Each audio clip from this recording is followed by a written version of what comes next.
আসসালামু আলাইকুম প্রিয় দর্শক, আমাদের স্বরাষ্ট্রমন্ত্রী সালাউদ্দিন আহমেদ তিনি আজকে বলেছেন একটা সাংবাদিকদের একটা প্রশ্নের জবাব দিতে যেয়ে বলেছেন যে আওয়ামী লীগ নামে কোনো সংগঠন নেই। এবং এটা বলার পর তাকে প্রশ্ন করা হয়েছিল যে আওয়ামী লীগের প্রতিষ্ঠা বার্ষিকী উপলক্ষে কিছু বলবেন কিনা।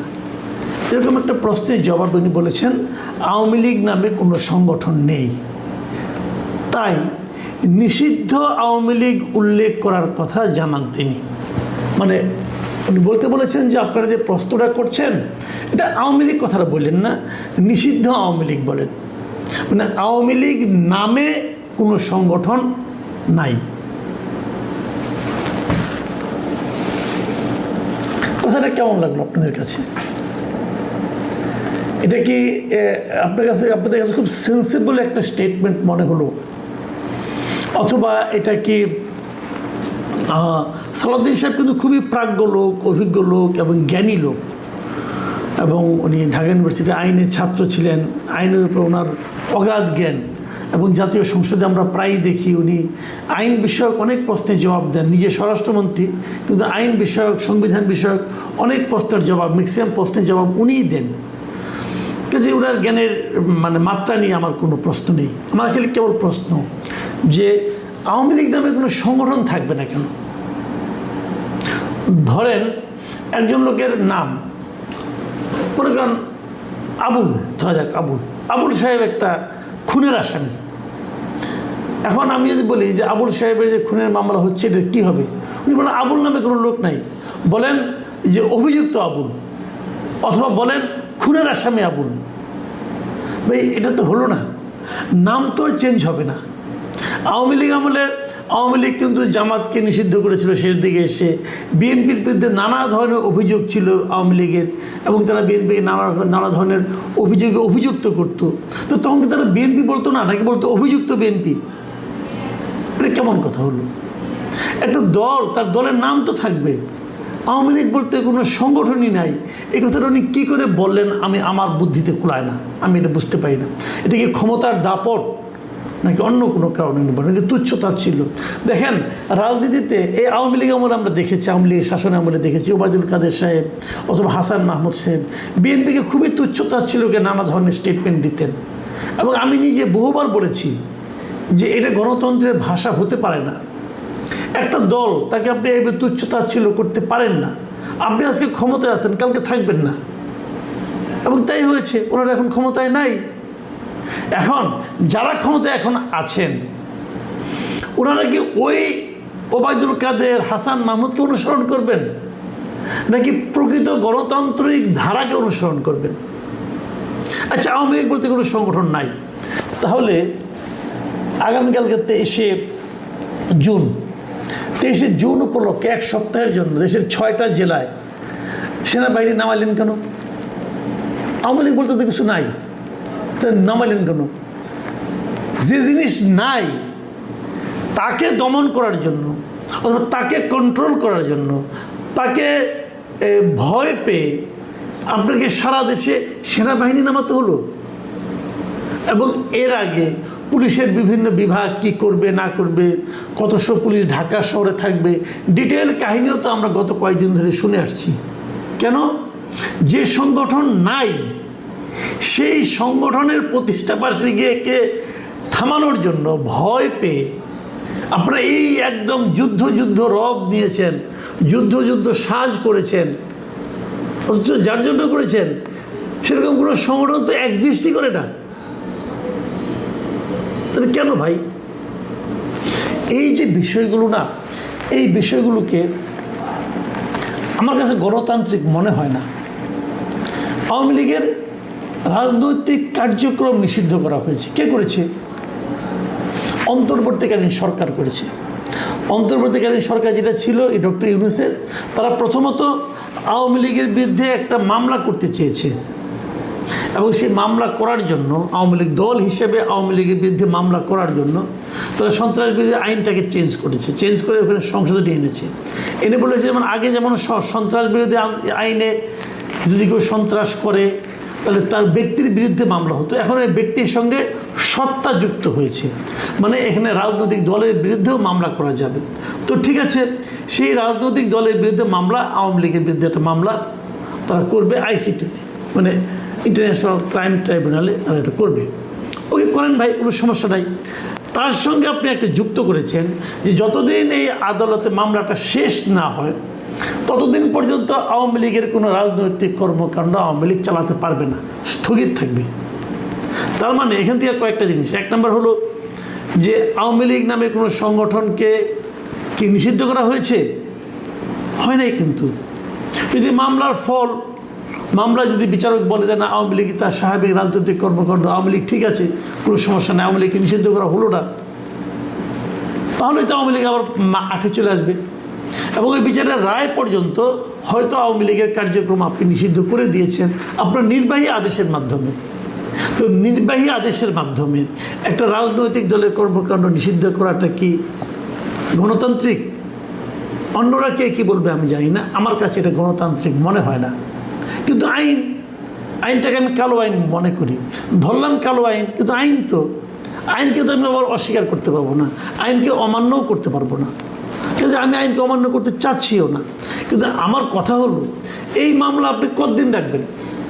আওয়ামী লীগের বিচার সম্পন্ন করতে আপনি যদি 10 বছর লাগান, এই 10 বছর ধরে কি আওয়ামী লীগ এখন রাজনৈতিক কর্মকাণ্ড দেশে করতে পারবে না? আপনি এই আইন জারি করতেছেন, আচ্ছা করেন, এই আইন আপনি বাস্তবায়ন করতে পারবেন? আওয়ামী লীগ সম্পর্কে কোনো ধারণা আছে? আওয়ামী লীগ কত লোকে আওয়ামী লীগ করে আপনি জানেন? এত লোককে আপনি এই 10 বছর 15 বছর চুপ করে রাখতে পারবেন? আমি কতগুলো প্রশ্ন করছি জনাব সালাউদ্দিন আহমেদ এবং আপনার মতো যারা চিন্তা করেন তাদেরকে বলছি। আপনি 10 বছর 15 বছর আওয়ামী লীগের মতো একটা বৃহৎ রাজনৈতিক দলকে আপনি কথা বলতে দিবেন না, কোথাও কাজ করতে দিবেন না, পারবেন? এত সহজ? বাংলাদেশের ইতিহাস কি আপনারা জানেন না?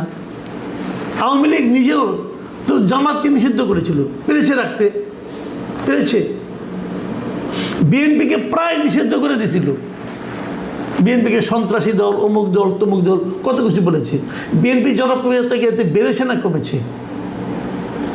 বাংলাদেশে আওয়ামী লীগকেও এর আগে অনেকবার নিষিদ্ধ করা হয়েছিল, সামরিক শাসকরা করেছিল পাকিস্তান বলে। এই সমস্ত যতবার নিষিদ্ধ করা হয়েছে ততবার কি একটা দলের জনপ্রিয়তা বাড়ে না কমে?